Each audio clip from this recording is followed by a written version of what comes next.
बिस्मिल्लाहिर्रहमानिर्रहीम। हज़रत सैयदा फ़ातिमा ज़हरा रज़ी अल्लाह ताला अन्हा ताजदार रिसालत की सबसे छोटी और लाडली साहबजादी थीं, जो नबूवत से 5 साल कबल दुनिया में तशरीफ़ लाईं। आपका नाम फ़ातिमा, लक़ब ज़हरा और बतूल है।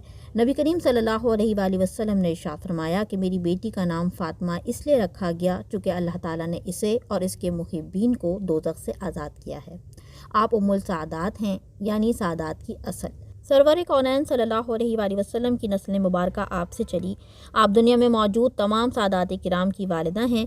आपके बेशुमार अलक़ाबात हैं, जिनमें सैयदा, तय्यबा, ताहिरा, ज़हरा, बतूल, ज़ाकिया, रादिया, मर्दिया, आबिदा, ज़ाहिदा, मुहद्दिसा, मुबारका, अज़रा, सैयदतुन्निसा, खैरुन्निसा, मुअज़्ज़िमा, उम्मुल हाद, उम्मुल हसनैन हैं। आपकी पाकदामनी के बारे में प्यारे आका सल्लल्लाहु अलैहि वसल्लम ने इरशाद फरमाया कि बेशक फ़ातिमा ने पाकदामनी इख्तियार की और अल्लाह ने उसकी औलाद को दोज़ख पर हराम फरमा दिया।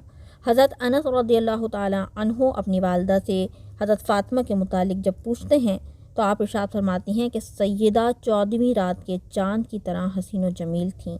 ख़ातमुन नबीयीन सल्लल्लाहु अलैहि वसल्लम ने इरशाद फरमाया कि मेरी बेटी फ़ातिमा इंसानी शक्ल में हूरों की तरह हैज़ व निफास से पाक है। जिनके घर बेटी की वलादत हो या बच्चियों की कसरत की वजह से वो दिल बर्दाश्ता हो तो वो जान लें कि हमारे प्यारे नबी सल्लल्लाहु अलैहि वसल्लम की 4 साहबजादियाँ थीं, जिनसे आप बेइंतहा मोहब्बत फरमाते।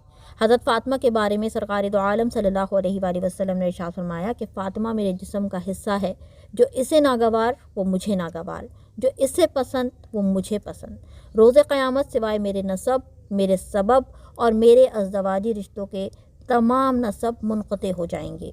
हज़रत आयशा फरमाती हैं कि मैंने चाल ढाल, शक्ल व शबाहत और गुफ्तगू में फ़ातिमा से बढ़कर किसी को हुज़ूर सल्लल्लाहु अलैहि वसल्लम से मुशाबिह नहीं देखा। हमारे दोनों जहाँ के सरदार सल्लल्लाहु अलैहि वसल्लम ने अपनी साहबजादी की नहायत बेहतरीन तरबियत फरमाई। इस सोहबत और तरबियत का ही नतीजा था कि हसनैन करीमैन और सैयदा ज़ैनब और उम्मे कुलसूम बिनते अली ने इस्लाम के परचम को सुरनगू रखा। खुद मसाइब व आलाम बर्दाश्त फरमा के रहती दुनिया तक नाना जान के दीन की हिफाजत फरमा गए। वक्त विसाल नबी करीम सल्लल्लाहु अलैहि वसल्लम ने सैयदा को तलकीन फरमाई कि ए फ़ातिमा, जैसे तुम हमारी हयात में तैयबा, ताहिरा, परहेज़गार, साबरा रही हो, ऐसे ही हमारी वफ़ात के बाद भी रहना। तुम्हारे पाए इस्तिक़लाल में जुम्बिश न आए। सैयदा ने हमेशा दुनिया पर आखरत को तरजीह दी। हज़रत इमाम मालिक बिन अनस फरमाते हैं कि तहारत नफ्स और शर्फ नसब में खातून जन्नत फ़ातिमा ज़हरा रज़ियल्लाहु ताला अन्हा के बराबर कोई नहीं हो सकता। सैयदा की ज़िंदगी हमारे लिए मशाल राह है।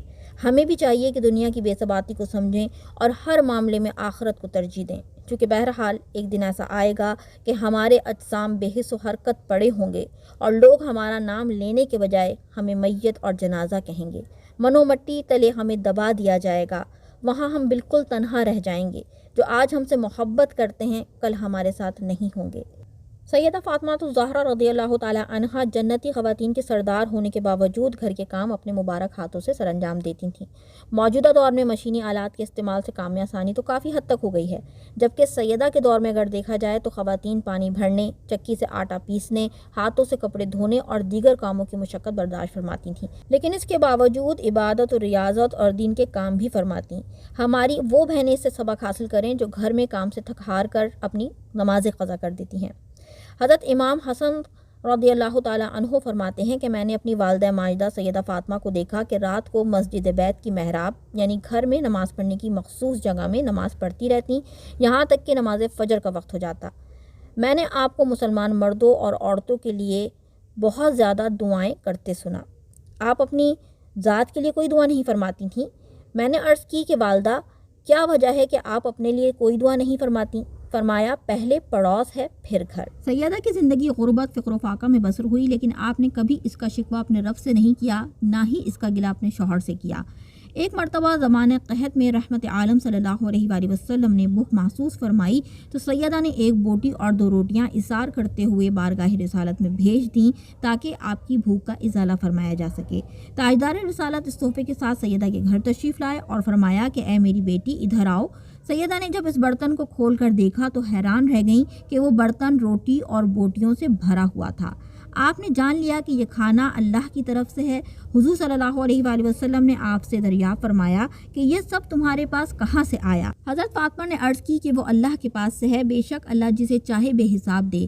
سرکار دو عالم صلی اللہ علیہ وآلہ وسلم نے ارشاد فرمایا کہ تمام تعریفات اللہ کے لیے جس نے تمہیں بنی اسرائیل کی سردار یعنی حضرت مریم کے مشابہ بنایا۔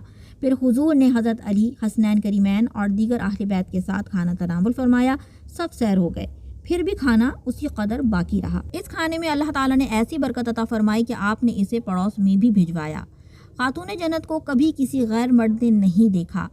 حضرت علی رضی اللہ تعالیٰ عنہ فرماتے ہیں کہ سیدہ نے موت کے وقت وصیت فرمائی تھی کہ جب میں دنیا سے رخصت ہو جاؤں تو رات میں دفن کرنا، تاکہ کسی غیر مرد کی نظر میرے جنازے پر نہ پڑے۔ بہت افسوس کے ساتھ کہنا پڑتا ہے کہ آج مسلمان خواتین بے پردہ تقریبات اور بازاروں میں نظر آتی ہیں۔ اللہ سے دعا ہے کہ وہ ہمیں سیدہ فاطمہ الزہرا کی حیا کی چادر عطا فرمائے اور ان کی سیرت میں موجود صبر، قناعت، شکر، عبادت، حقوق کی ادائیگی، تقوی جیسی صفات ہمیں بھی عطا فرما دے۔ آمین۔